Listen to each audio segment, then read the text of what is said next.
60.500 Euro, großer Drehtermin in Leutkirch sind wir am 28. März 2023 zusammen mit Jan. Was ist deine Aufgabe bei Etrusco? Grüß dich, ich bin Vertriebsaußendienstler und betreue unsere Händler in der Region Deutschland, Österreich und Schweiz. Alle. Ihr seid kein Riesenunternehmen, muss man sagen. Etrusco ist ja ein Teil der Hymer-Gruppe. Ihr seid klein und fein, habt euch spezialisiert auf wirklich tolle Fahrzeuge mit einer tollen Ausstattung. Das heißt also, das, was du kriegst, wenn man das richtig vergleicht, man kriegt viel Wohnmobil fürs Geld, oder? Das ist richtig. Wir sind ein schlankes und sehr starkes Team. Es fängt an mit Full GFK, das Ganze steht auf Ford und wer noch nie Ford gefahren ist, der sollte es mal ausprobieren. Fahrzeug ist extrem leise, sehr automotiv. Das ist richtig, es lässt sich wirklich gut fahren, wenig Fahrgeräusche, angenehme Sitzposition, wirklich zu empfehlen, hier auch für etwas größere Menschen, sehr, sehr gut vom Sichtfeld her, angenehme Fahrweise. Type X-Ausstattung, schwarz, alles ein bisschen reduziert. Das sieht auch wirklich toll aus. Eine große Tür auf der Beifahrerseite, das fällt direkt auf. Auf der anderen Seite ein bisschen kleiner. Hinten hast du auch GFK, das heißt die ganze Außenhaut GFK? Richtig, wir haben sowohl das Dach, die Seitenwände wie auch den Unterboden aus GFK gecovert. Hat einfach den Vorteil, sehr, sehr robustes Material, gleichzeitig aber auch leicht und sehr widerstandsfähig. Auch hinten, das Ganze sieht so ein bisschen aus wie so ein kleiner Liner. Das heißt, ich kriege wirklich für relativ kleines Geld, kriege ich ein riesen Wohnmobil und wir gucken gleich mal rein mit der Qualität der Hymer-Gruppe. So ist's. Ich bin gespannt auf den Blick nach drinnen mit dir. So T7.3 QCF, ja, ihr macht es den Leuten relativ einfach. 7.3 ist wahrscheinlich die Länge, T heißt teilintegriert. Richtig, genau. Und QCF steht für Queensbed mit Couch, also mit Couch-Sitzgruppe im vorderen Bereich. Okay. So dass man sich da gegenüber sitzt. Bei vielen anderen heißt es Face-to-Face. Bei uns steht das C dann immer für die Couch vorne. Couch, okay. Ja, ich fand das Face-to-Face schon schlimm. Ja. Das ist im Prinzip so ein bisschen wie im Restaurant. Man sitzt sich gegenüber, kann sich in die Augen gucken. Also keine typische Rundsitzgruppe, wie man das so hat. Die habt ihr aber auch im Programm in anderen Modellen, oder? Die haben wir in den anderen Modellen auch im Programm. Tatsächlich auch in dem gleichen Fahrzeug gibt es auch mit der Rundsitzgruppe. Ja, der Grundpreis, das Modell ist ein bisschen weniger ausgestattet, oder? Also wenn man jetzt das preisgünstigste nimmt, oder? Richtig, vom Grundpreis her wäre es dann ohne das Type X. In dem Programm Type X sind zum Beispiel die Rahmenfenster oder auch die schwarzen Alufelgen mit drin. Ja. Der ist schon schön hier ausgestattet, wie er steht? Der ist schon sehr, sehr gut ausgestattet. Ja. Es gibt verschiedene Motorvarianten. Es gibt Motoren bis 170 PS, Automatik ist wählbar. Das Ganze als Option. Ihr habt die in der Vermietung drin und in der Vermietung werden die natürlich hart beansprucht. Ja. Wie ist das Ergebnis? Ja, fallen die auseinander nach praktisch einer Saison oder geht's? Nein, also die laufen sehr, sehr solide und sehr, sehr lange. Teilweise ja auch aufgrund der Verfügbarkeit jetzt schon 2 Jahre und sie stehen immer noch in 1A-Zustand hier. Ja, das heißt auch der Möbelaufbau, das werden wir uns gleich mal angucken, aber auch der ganze Anbau, wenn man hier mal genau hinguckt. Das Ganze wird in einem Werk gefertigt mit hohen Stückzahlen aus der Hymer-Gruppe und hier sieht man wirklich, also das ist schön gemacht, hält aber auch lange. Das heißt, wenn da mal Feuchtigkeit, Regen und so weiter kommt, es hat eine Garantie, dass es auch dicht bleibt, oder? Richtig, wir bieten die 7 Jahre Dichtigkeitsgarantie an. Das heißt, dem ungewöhnlichen Fall, dass sollte doch mal was passieren, bieten wir natürlich da auch die Möglichkeit, das sofort garantietechnisch reparieren zu lassen. Kann ja immer mal was passieren, aber es wird immer seltener, weil natürlich auch die Klebstoffe und so weiter, Verarbeitung, egal was kommt, dann aber auch die Technik, wie das Ganze verbaut wird. Ihr habt ja kein Interesse, dass da irgendwas drankommt, es soll ja lange halten, oder? Absolut. Und dann die Wände selbst, ist da noch Holz in den Wänden drin? Ja, wir haben ein Fichtenholzgestell mit Styropor zwischenwänden. Das heißt, das ganze Fahrzeug ist natürlich auch gut isoliert und hat trotzdem die nötige Traglast, um zum Beispiel auch hinten noch einen Fahrradträger anzubringen. Können wir uns ja gleich mal angucken. Das Ganze ist quasi wirklich schlagfest, wenn du das mal gerade mir mal zeigst. Ja, natürlich. Also man kann hier ohne Probleme gegenhauen, da passiert gar nichts, keine Delle, keine Kratzer. Okay, also problemlos. AES-Kühlschrank ist hier mit drin, natürlich sehr, sehr stromsparend. Das Ganze kann aufgerüstet werden, auch vom Kunden. Man kann es sehr gut nachrüsten, das heißt, sollte irgendwas sein, Solar und so weiter, das funktioniert? Das funktioniert alles, das kann man nachrüsten, ja. Oh, große Garage, komm, wir gucken uns das mal an. Erstes Video, du bist ein bisschen aufgeregt? Etwas, ja. So. Ich sag's wirklich dazu, der Jan, der kam gerade eben zu mir und hat gesagt, hier 2, 3 Anläufe haben wir jetzt schon gebraucht, ja, aber ist doch ganz locker. Wir werden das den Leuten einfach mal zeigen, denn die Fahrzeuge von Etrusco kriegen bei uns wirklich immer Höchstwerte bei den Aufrufzahlen. Ich glaube, es hat aber auch was damit zu tun, dass das Design von den Fahrzeugen wirklich schön ist. Hier sieht man zum Beispiel Teil des Bodens, das ist so eine Schiffsbodenoptik. Ist die auch innen so? Die ist auch innen im Fahrzeug so, genau. So, zur Ösen sind mit drin, du hast eine Beleuchtung mit drin, 150 Kilogramm ist die Belastbarkeit der Heckgarage, die natürlich auch die Vorderachse dann entlastet, wenn da ein bisschen was reinkommt. Gell? Richtig, genau, so ist es. Auf die Achslasten sollte man schauen, man kann ihn auflasten, ist das möglich? Das ist aktuell noch nicht möglich, wird allerdings zur Saison oder zum Modelljahr 24 eine Möglichkeit werden bei Ford. Ja, es gibt eine neue EU-Richtlinie, die ist jetzt durch, du hast davon gehört? Richtig. 4,25 Tonnen, wann die jetzt in nationales Recht umgesetzt wird man sehen. Aber da wird es natürlich einen großen Rand geben. Aber ich denke, das sollte kein Problem sein. Nachrüstlösungen, das wird man dann auch sehen. Also ich denke, mit Luftfahrwerken und so weiter und so fort wird man bestimmt was machen können. Aber hier sieht man es, ein Fahrgestell von Ford mit großen Reifen, Belastbarkeiten und so weiter. Also wer noch nicht Ford gefahren ist, tut es bitte. Denn also jetzt nichts gegen die Kollegen, die Marktbegleiter, die es hier so gibt, so Mercedes-Benz oder Fiat Ducato, wenn die Leute jetzt wieder schreien, was, du vergleichst einen Ford mit Mercedes-Benz, kann man wirklich vergleichen, denn die Laufruhe ist wirklich stark, also ist sehr leise. Absolut, also wie gesagt, vom Fahrgefühl her wirklich schön zu fahren, sehr, sehr automotiv. Wenn man da einsteigt, hat man nicht das Gefühl, man fährt irgendwie einen großen Transporter, sondern wirklich sehr dynamisch, wie in einem Auto, wie bekannt, fährt man da entspannt in den Urlaub. Ja, der T6.6, wir werden demnächst einen ersten Etrusco bekommen, wird ausgeliefert über einen Händler und ich bin mal sehr gespannt. Der T6.6 ein bisschen schmaler. Genau, der ist ungefähr 20 cm schmaler als der teilintegrierte hier, dadurch natürlich noch ein bisschen wendiger. Hier haben wir dann natürlich aber den Platz und die Länge, um wirklich auch da schön zu reisen und entspannt zu reisen. Tipp von dir, der fährt so automotiv, der Philipp hat mir das erzählt, ja, dass die waren unterwegs mit dem T6.6 und haben fast vergessen, dass sie noch ein Reisemobil dabei hatten. Also speziell der ganz schmale, da merkt man es natürlich noch krasser. Das ist wirklich ein Ding, da musst du aufpassen, wenn du irgendwie in die Tiefgarage reinfährst, ja. Du bist hoch, ja. Wir sind hier auf etwas über 3 Meter, ne? So ist es. Also man darf nicht vergessen, dass es der Aufbau oben nach oben hin natürlich noch mehr Höhe hat als ein Auto oder ja klar, aber das ist so, der ist so wendig. Also wirklich. Man kann es vergessen. Man kann, wenn man drin sitzt und damit mal fährt, kann das durchaus passieren, dass man kurz vergisst, wie viel Meter man noch oben und hinten dran hat. Also es macht wirklich Spaß, den zu fahren. Ich war selber letztes Jahr genau mit dem Modell 3 Wochen die Atlantikküste runter. Das ist, und wie war's?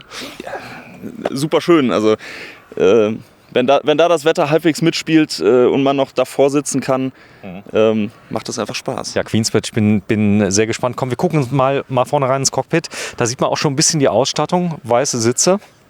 Ihr habt hier in dem Fall tolle Fenster auch mit drin von ProLivision. Die sind absolut bündig mit dem Fahrzeug, erzeugen etwas weniger Windgeräusche. Ist natürlich für Leute, die das Fahrzeug das ganze Jahr über benutzen, ganz gut, oder? Absolut. Es macht natürlich auch optisch, finde ich, was her, wenn das so schöne Rahmenfenster sind, die eingelassen sind. Finde ich, ist das optisch auch immer ein Highlight. Fahrhaus, Klimaanlage, Xcent, Navigationssystem, Rückfahrkamera ist drin, hier in dem Fall? In dem Fall ist eine Rückfahrkamera, glaube ich, nicht mit drin. Ja, dann kann aber nachgerüstet werden bzw. mitbestellt werden. Okay, also das ist da. Das ist eine Besonderheit. Man kann, wenn man die Handbremse angelegt hat, die wieder ablegen. Wenn du mir das gerade mal zeigst, der steht hier einigermaßen gerade. Das heißt, du kannst sie anziehen und kannst die anschließend wieder runter machen. Und dadurch kann man den Sitz sehr gut drehen. Genau, die ist dann nicht mehr im Weg. Ich demonstriere das hier gerne einmal. Man greift die, zieht die an und kann sie dann wieder loslassen. Sie ist immer noch angezogen, aber wieder unten. Ja, es gibt ja nichts Schlimmeres, wie wenn man die Handbremse löst, um den Sitz zu drehen. Ja, das gibt es bei anderen Modellen, ist mir schon passiert. Da frage ich mich ernsthaft, wer das entwickelt hat. Aber hier bei der Handbremse beim Ford ist das nicht so, oder? Nein, wie gesagt, sie ist immer noch angezogen, ist aber wieder unten. Sprich, man kann jetzt den Sitz drehen, so oft und so viel man will, solange man steht. So, Elektrofensterheber mit drin, Fahrhaus, Klimaanlage, Multifunktionslenkrad, Leder. Auch die Sitze sind ja, ich meine, das sind Sitze im Nahverkehr, die benutzt werden, zum Beispiel von Paketdiensten und so weiter. Die müssen gut sein. Also das ist, ihr habt die zusätzlich nochmal beledert. Das sieht man sehr schön. Da ist ein Pferdchen drauf. Sieht aus wie ein toskanisches Pferd. Könnte das sein? Ja, richtig, genau. Das ist im Prinzip das bekannte Stück, was man in der Toskana von den Etruskern gefunden hat. Ja, eigentlich das einzige Überbleibsel, was noch so gut erhalten ist. Und das haben wir uns natürlich da zunutze gemacht und als Logo verwendet hier. Auf unserer Wohnwelt Emilia ist das immer mit eingestickt. Was ich auch ziemlich cool finde, die Fahrhausverdunklung habt ihr ersetzt durch einen Vorhang. Und das schafft natürlich, dass diese Wärmebrücke, die hier vorne drin ist, wirklich komplett eliminiert wird. Die Strahlungskälte, die du von vorne hast, hast du gar nicht mehr. Was aber noch viel cooler ist, wenn du das gleich mal schließt, man sieht nicht direkt, dass hier vorne zugezogen ist. Das heißt, du stehst irgendwo am Straßenrand, City Parking, machst also den Vorhang zu und dann ist nicht so dieser typische, ich stehe mit dem Wohnmobil und schlaf hier, gell? Also nee, richtig. Das geht im Prinzip ja hinter den Sitzen zu. Ist einfach nach hinten hin dann abgeschlossen. Wie du schon gesagt hast, Wärmebrücke wird eliminiert. Sehr schön. Komm, wir gehen mal rein. Ich bin mal echt gespannt. Philipp. Die Tür. Breite Tür, das ist also auch interessant. Und Einstieg, eine kleine Thule ist mit dabei. Das heißt, es ist sehr leicht, auch da reinzukommen. Dann das Design, was ihr hier gewählt habt, Face-to-Face-Sitzgruppe dann in dem Fall, du hast es eben schon erwähnt. Richtig, genau. Bei uns die Couch-Sitzgruppe, wo man sich schön gegenüber sitzen kann. So, die Küche, das wäre genau meine Küche, denn ich brauche keine große Küche, ich mache eh nicht viel. Man muss ein bisschen mit dem Platz hier haushalten, trotzdem hast du ein vollwertiges Reisemobil für bis zu 4 Personen. Richtig, wobei ich auch da sagen muss, es ist ein häufig genutzter Grundriss für 2 Personen. Wir haben natürlich hier auch das Hubbett mit drin, was man nochmal runterlassen kann, aber ist natürlich auch sehr beliebt bei 2 Personen, also es ist schon eher ein 2-Personen-Grundriss. Ja, 2-Personen-Grundriss. Zur Not könnte man das Enkelchen mitfahren, könnte vorne schlafen, aber einer schnarcht zum Beispiel, einer ist krank, der andere will vielleicht mal früher mal ins Bett gehen. Dann hier das Queensbett, das ist wirklich toll, weil du kannst außen rumgehen. Du hast mal 2 Schränke mehr per se, oder? Genau, richtig. Man kann außen rumgehen, man hat natürlich einen angenehmen Einstieg in dieses Bett, weil man eben diesen Schritt nach draußen machen kann. Man sieht es ja auch hier unten noch, man hat links und rechts nochmal die Stufen. Das heißt, man kann natürlich auch da noch ein Stück hoch. Und hat natürlich wahnsinnig viel Stauraum hier hinten einfach. Krass, viel Stauraum. Wenn du mal gerade so nett bist, hier mal aufmachst, so einen Kleiderschrank für mich, dass wir da mal reingucken können. Denn normalerweise hängt's, also es fehlt ja immer bei relativ kurzen Reisemobilen an Schränken. Und das hast du hier gar nicht. Dann ist auch der Einstieg, wenn du dich gerade mal drehst und aufs Bett mal setzt. Du musst also da nicht reinkrabbeln, also wie normalerweise im Längsbett, wo du irgendwie hochgehst, sondern das hier ist eher ein Feeling wie zu Hause, oder? Ja, ich kann hier durch die Stufen sehr schön mich reinsetzen und auch morgens wieder aufstehen und habe trotzdem noch die Höhe, dass ich auch stehen kann. Also wenn jemand auch mal getrennt auf das Klo machen muss nachts, muss mal raus. Jeder hat seinen eigenen Ausstieg. Genau, jeder hat seinen eigenen Ausstieg und ich habe natürlich noch an der Stelle, wo du es erwähnst, ein weiteres Highlight, wenn ich dich mal einen halben Meter nach hinten drücken darf. Klar. Ich kann hier die beiden Türen links und rechts zuziehen. Habe dadurch natürlich die Möglichkeit, einen separaten Schlafbereich zu generieren. Das heißt, ich habe die Möglichkeit, hier in Ruhe zu schlafen, während andere vielleicht auch vorne schon das Frühstück vorbereiten oder auf Toilette, duschen, wie auch immer. Oder Fernseh gucken. Ja, oder Fernseh gucken. Denn dann kommt nämlich noch was ganz Besonderes. Du kannst nämlich ein Raumbad machen, das können wir gleich mal zeigen, wenn wir reingehen. Komm, ich gehe mal rein. Und was ist hier unten drunter? Was ist da noch für ein Fach? Hier ganz, ganz tief unten? Serviceklappe, oder? Das ist eine Serviceklappe. Ich krieg's jetzt aber gerade. Doch, da ist der. Da ist er. So, also Serviceklappe Stauraum, Genau. Stauraum. Hier vorne Das sieht eher aus wie eine Serviceklappe. Da könnte Heizung oder irgendwas drunter sein. Wenn du auch da mal so nett bist, mach die mal auf, bitte. Kurz mal reingucken. Auch da, oh, guck mal, wie groß. Das ist ja stark. Das heißt, sehr, sehr tief. Zusätzlich nochmal ein Staufach mit drin. Und gut, die feste Tür hat natürlich den Vorteil, viele arbeiten da ja mit Vorhängen. Das macht schon mal einen sehr soliden Eindruck. Die Gardinen, auch hier kann man die Fenster komplett nochmal eliminieren. Aus dem Sichtfeld ein bisschen raus. Beleuchtung, all das ist mit drin. Und oben drüber hast du noch Schränke? Genau, ich habe hier oben drüber nochmal 2 Stauräume, wo ich einfach nochmal... So, und hinten drin, das ist die Vorbereitung für die Rückfahrkamera, glaube ich schon. Genau, richtig. Das sind die Kabel für die Rückfahrkamera. So, Hiki mit drin. Das ist oben ein kleines Hiki, vollkommen ausreichend. Und jetzt darfst du mal so lieb sein. Kleines Detail noch hier. Wir haben ja hier eine Luftheizung mit drin, die aber so leise pustet. Also ich hatte mal eine Tour mal ausprobiert. Du hörst sie fast gar nicht. Aber gerade der Fußbereich, der wird natürlich besonders stark erwärmt. Das sehen wir gleich mal vorne noch. Dann ich bin mal sehr gespannt auf einen 6.6, wenn der kommt. Ja, wir werden den wahrscheinlich in 2 Wochen abholen und dann große Übergabe. Erste Mal Etrusco mit German Television, also spannend. Dusche, wenn du mir die mal zeigst, du bist ja groß. Auch das gerne. 1,85 m. Jetzt bin ich mal gespannt. Geh ruhig mal rein.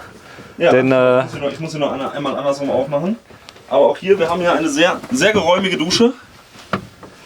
Auch von der Höhe geht's noch. Von der Höhe, also ich stehe jetzt mit Schuhen und dem Holzlattenrost, ich erwähne es immer wieder, nehmt es vorher raus, dann kann man danach auch wieder trockenen Fußes in die Dusche reinsteigen. Das heißt, das ist gedacht, dass man es rausnimmt und danach wieder reinsetzt. Also gewinne ich noch mal ca. 5-6 cm. Genau. Ich denke mal, bis zum 1,90 m könnte das ganz gut gehen. Danach wird es ein bisschen enger, aber damit sind die meisten abgedeckt. Da ist eine Kleiderstange hinter dir noch drin. Dusche. Genau, hier kann ich ein nasses Handtuch aufhängen, zum Beispiel nach dem Duschen. Frischwasser, was hat er an Bord? Der hat 130... Irgendwas um die 100 Liter. Irgendwas um die 100 Liter.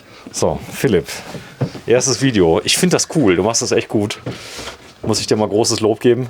Jan heißt du, nicht Philipp. Richtig, so. Jan. So, wenn du mal gerade so nett bist, mach mal die Klotür bitte auf. Ja. Gucke ich mal gerade rein. Also eine Kassettentoilette von Tedford mit drin. Dann ein schickes Waschbecken im toskanischen Design. Philipp, du hörst mich. Und trittst mir gegens Hemd, wenn ich irgendwas Falsches sage. 2 große Spiegelschränke, auch die mache ich mal gerade auf. Hier drunter greifen, dass wir hier mit drin sind. Und überall Spots, die man... Und hier vorne noch Handtuchhalter. Ja, wenn du so lieb bist, mach nochmal auf. Hallo Philipp. Hallo Jan. Immer noch Jan? Ja, der Philipp ist der Marketingchef und richtig, genau. ich übe das noch mit dir. Ich werd jetzt nie wieder Philipp sagen. Das ist diese Face-to-Face-Sitzgruppe. Und hier, der Tisch hat eine Besonderheit. Außen drum so Alukanten, aber es kommt noch viel besser. Der lässt sich direkt vergrößern. Ich kann den ausklappen, dann habe ich eine große Essfläche bzw. eine große Tischfläche. Und damit Leute wie ich mich jetzt hier nicht rausschälen müssen, kann man den zurückklappen und ganz bequem aufstehen und hat dann wieder Platz, sich auch im Reisemobil zu bewegen. Da ist noch so ein Support, glaube ich, drunter, den kann man rausziehen, so eine kleine Stange. Genau. Also falls man da noch den etwas stärker belasten möchte. Aber das ist natürlich cool. Das heißt, du hast einen kleinen Tisch während der Fahrt, der steht nicht im Weg, man kommt gut durch. Das ist, denke ich mir, bei dem 6.6, der hat, glaube ich, auch so einen Tisch, so einen ähnlichen Tisch in der Mitte, oder? Da zieht man ihn im Prinzip von der Seite raus. Hier haben wir diesen freistehenden Tisch in der Mitte, damit man sich hier auch bequem gegenüber sitzen kann. Steh mal gerade bitte auf, Jan. Fahr mal gerade den Tisch zurück. Du bist 1,85 Meter, stehst jetzt unterm Hubbett. Das geht. Und das Coole ist, Hubbett hat keinen Motor. Wenn du mir das mal gerade runterlässt, bitte. Gerne. Ist da irgendwas umzubauen vorher eigentlich bei dem? Nein. Aufpassen, dass keiner drunter sitzt oder drunter steht. Ja. Und dann einfach nur im Prinzip hier oben den Hebel nach rechts schieben und ziehen. Also doch relativ einfach. Dann ist es arretiert. Wie viele Leute? Ich denke mal so 2 Personen finden da Platz. Genau, also wir haben hier eine Belastung von ungefähr 200 Kilo. Das sollte bei den meisten für 2 Personen reichen. Ja. Wie kommt man da hoch? Leiter? Genau. So, wenn du mal gerade das hier anhebst, bitte, hier unten drunter, dass ich mal unter die Matratze gucken kann. Ach so. Jan. Und da sieht man, also da ist noch so Tellerfederroste. Genau, ein Klimaplux Federlattenrost drin. Hat hier den Vorteil einfach, dass sich das in alle 4 Richtungen dem Körper anpasst. Dadurch natürlich sehr angenehm zum drauf liegen. Ihr verwendet bis auf den Boden fast gar kein Holz. Also das ist mir schon aufgefallen. Also mehr so textile Stoffe. Es sieht so ein bisschen aus, als wäre das hier ein textiler Stoff. Ist es aber nicht. Ist es leicht zu reinigen? Ja, es ist leicht zu reinigen. Es hat aber auch, wenn man drüber fährt, eine sehr, sehr angenehme Haptik. Ist jetzt nicht so ganz glatt, ist so leicht angeraut. So ein bisschen so Sandoptik. Auch sehr, sehr unanfällig für irgendwelche Kratzer oder Beschädigungen. Einfach da auch ein sehr, sehr langlebiges Material. Die sind sehr gefragt, die Fahrzeuge. Ich habe jetzt mal wegen meinem 6.6 mal reingeguckt, in mobile.de, wie die so gehandelt werden. Das ist schon krass, wie der Werterhalt im Moment ist. Auch bei Gebrauchten, oder? Also du findest kaum irgendwelche Etruskos im Moment im Netz, die also ein Jahr oder zwei, man kriegt noch relativ viel Geld, sollte man sich mit dem Grundriss mal vertan haben. Das könnte ja sein, dass einer sagt, ich brauche ja doch ein Crewbed oder so. Es gibt einen richtig tollen Markt für die Fahrzeuge. Absolut, wir haben gerade einen sehr, sehr guten Markt, was den Wiederverkaufswert angeht. Wir haben generell sehr wertstabile Reisemobile an der Stelle. Das heißt, selbst wenn man sich jetzt noch umentscheiden sollte und sagen sollte, der QCF 7.3 von Etrusco auf Ford gefällt mir wirklich gut, ich habe aber noch eins, ist vielleicht jetzt der richtige Moment zu sagen, ich wechsle. Ja, die Gebrauchten werden wirklich im Moment zu Höchstpreisen gehandelt, nach wie vor. Hier Spüle, Edelstahl, auch immer bitte öffnen. Das also da ist so eine kleine Abdeckplatte mit dabei. Das genau, hier das Gimmick, man kann sie umdrehen und hat direkt ein Schneidbrett. Also hier haben wir auch wieder mitgedacht, ist direkt ein kleines Schneidbrett mit drauf. Hat sich irgendwie niemand getraut, da jemals drauf zu schneiden hier drauf. Also das ist interessant, denn die meisten Schneidbretter, die ich je gefilmt habe, sind vollkommen unangetastet, weil da haben die Leute Ehrfurcht, darauf zu schneiden, oder? Das war dafür gedacht. Oder sie gehen alle essen. So, das hier ist so eine Multifunktionsrail, da gibt es jede Menge Zubehör. Richtig, genau. Da kann man über Originalteile Zubehör bei uns auf der Seite jede Menge Zubehör für bestellen, seien es Kaffeehalterungen oder auch Zewa-Halterungen. Die kann man hier mit anbringen. So, und dann zwei am Kochfeld nehme ich an, ist hier drin. Ich habe es noch nicht gesehen, mit richtig, genau. Piezo-Zündung von Chan. Und das ist der Möbelbau. Auch hier mal bitte öffnen. So, Schubladen fürs Besteck. Und jede Menge Platz für Töpfe und so weiter. Auch das Soft Close. Genau. Auch hier nochmal. 15 Kilogramm steht übrigens drauf. Linke Hand, da ist Platz für jede Menge Töpfe. Und ein kleiner Mülleimer. Warte, ich filme mal gerade rein, dass ihr reingucken könnt. Das sind die Absperrventile, 3 Stück. Der steht komplett auf Gas, gell, von der Heizung. Ja, also. Richtig. So, dann Besonderheit hier. Da sind tatsächlich Sitze hier drunter. Das heißt, man kann also diesen Zweisitzer, der im Moment nur 2 Gurtplätze hat, mit 2 weiteren Gurtplätzen versehen, indem man einfach nur die Sitzbank umbaut. Die sind schon da, die Gurte, man sieht sie noch nicht, oder? Richtig, die sind im Prinzip unten unter dem jetzigen Polster drunter. Beziehungsweise, wir haben eben ja in die Garage geguckt, da sind dann so Einstecker, damit man im Prinzip in Fahrtrichtung dann nochmal 2 Sitze hier mit anbauen kann. Das ist übrigens keine Alarmanlage. Das ist der Sensor für die Heizung, dass man den hier nicht öffnet, weil der Kamin da drunter ist. Richtig, genau. Von Truma, Polyvision. Ja, das Ganze kann auch verdunkelt werden mit Remis.